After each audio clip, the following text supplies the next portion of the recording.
Himachal high court का ये फैसला देवभूमि की 95% आबादी का दिल जीत गया है, क्योंकि अदालत ने बिल्कुल सीधे और साफ शब्दों में कहा है कि मंदिरों में चढ़ाया जाने वाला पैसा सरकार का नहीं बल्कि देवता का है। इसलिए देवता के इन पैसों से ना तो अब सड़क बनाई जाएगी, ना ही पुल बनवाए जाएंगे और ना ही किसी प्रकार के सार्वजनिक भवनों का निर्माण किया जाएगा, क्योंकि ये सब बनाने का काम तो सरकार का है। और हाँ, ये जो वीवीआईपी लोगों के मंदिर आने पर उन्हें स्मृति चिन्ह और ये जो तस्वीरें और उपहार दिए जाते हैं, अब ये भी हमारे और आपके दान किए पैसों से नहीं खरीदे जाएंगे। तो अब सवाल ये है कि चढ़ावे के इन करोड़ों अरबों रुपयों का होगा क्या?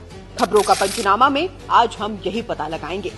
तो जैसा कि आपको पता ही होगा, पहले जयराम सरकार ने और अब सुक्खू सरकार ने प्रदेश के मंदिरों से पैसे मांगे। किसी ने गौशाला चलाने के लिए मांगे तो किसी ने योजना। मगर अब हिमाचल हाईकोर्ट ने साफ कहा है कि धर्म का पैसा अब धर्म के ही काम आएगा और ये संस्कृति और समाज के असली कल्याण में खर्च होगा। अदालत ने आदेश दिया है कि दान की रकम वेदों, उपनिषदों और योग की शिक्षा के प्रचार प्रसार में लगाई जाए।